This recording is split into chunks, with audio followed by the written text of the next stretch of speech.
guys, for this video na naman nga po pala at maluluto nga po pala ko ng bangus. Mukhang tatakas pa yung bangus at charis. Yun, at babalik kita sa West Philippines, patakas-takas ka pa.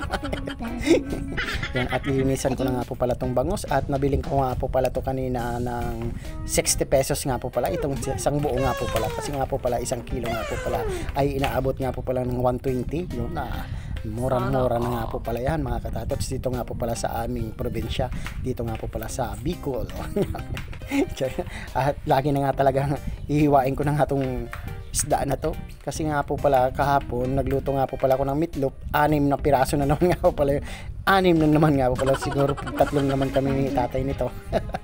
Kasi nga wala nga po pala sila mama, kaya kami na naman ni tatay ang kakain ngayong araw na to.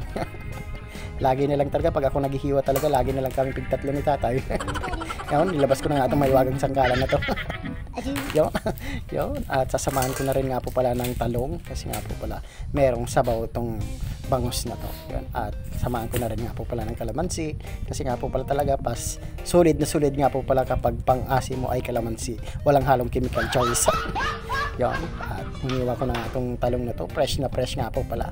Lagi nga po pala itong talong na to, laging kumbaga laging pitas nga po pala. Yun, mukhang fresh na fresh talaga eh. Wala talagang halong chemical charge. walang halong uod. Yun, tumalon pa yung isa eh. O di ba, napakasarap lutuin yung talong kapag fresh. Yun. Yun. Yun. At mamaya nga po pala at magpapakulo na rin nga po pala ako ng sabaw. At importante nga po pala meron sabaw talaga kapag meron talaga sabaw na masarap talagang ang mga araw mo talaga ang makukumpleto. Charis. Siyempre, kailangan rin nga talaga may sabaw talaga. At kailangan na rin nga po pala sa aking binabantayan na tatay kasi nga matanda na yon, kailangan maraming sabaw. Yan. At ang aking nga po palang i-asim ay kalamansi para sulit na sulit nga po pala ang asim. Charis.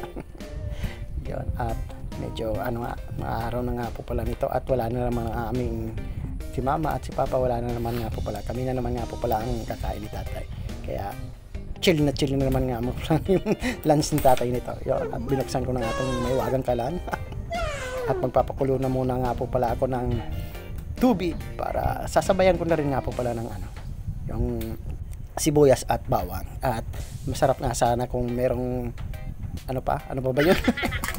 Yung kamatis short na sa budget, kaya okay na. Kung anong meron, kung anong nandyan sa inyong bahay, yun lang yung huwag mo nang pilitin. Yun, at papakuluan ko na rin nga po pala to para maluto na nga po pala tong bangus ito. Yun, mukhang fresh na fresh pa tong bangus na to.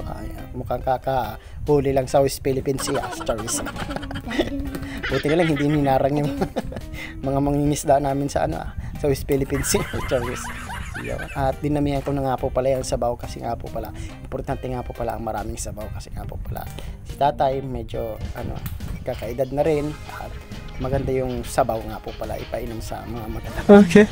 At inasiman ko na nga at walang halong kemikal, purong kalamansi. Mukhang sa pagtingin ko kulang pa tong kalamansi na to eh. Mukhang mamaya dadagdagan ko pa eh. Yun, at kumukulo na nga at dinagdagan ko nga po pala yung kalamansi kasi nga mukhang nabitin ako sa sa tikim. Mas maganda rin nga po talaga yung yung litaw yung asim yun, parang asim kilig charis. Asim kilig. Iba naman yung mukhang suka naman yun. At kumukulo na nga to at lalagyan ko na rin nga po pala ng sili. Ito nga po pala yung siling pampagana nga po pala yun. Hindi makukumpleto yung araw mo kapag walang sili. Charis. Hindi mo naman, wag mo naman araw-arawin. Parang paminsan-minsan rin. Magsisilid na rin. Parang pampagana na rin nga po pala. Para buhay na buhay yung dugo. Buhay na buhay yung dugo. Yun, napakasarap na rin nga po pala to. Mukhang mapapasarap na naman ang kain ito ni tatay. At syempre unahin ko na nga itong ulo at masarap sipsipin yung ulo. Paborito nga po pala talaga yan. Ulong yan. Dinamihan ko na nga po pala yung sabaw kasi kailangan ng sabaw nga po pala pag mga matatanda na yan. Kailangan mapahigop nga po pala ng sabaw at dapat mainit na mainit yun. Medyo nga po pala inilalim ko yung ulo para hindi mauna ni tatay at baka maunang makuha ni tatay. Charis. Kaya tinago ko nga po pala. Charis lang naman. Talagang ko lang. Inilalim ko lang nga po pala. Nandyan na rin nga po pala si tatay. At inunahan ko na muna at para hindi maunahan ako sa ulo. Yo, napakasarap kasing sipsipin ang ulo ng bangus. Yan. Simpleng ulam lang yung araw na to. Happy na naman ito si tatay. Yon. Andito na si tatay. Thank you for watching.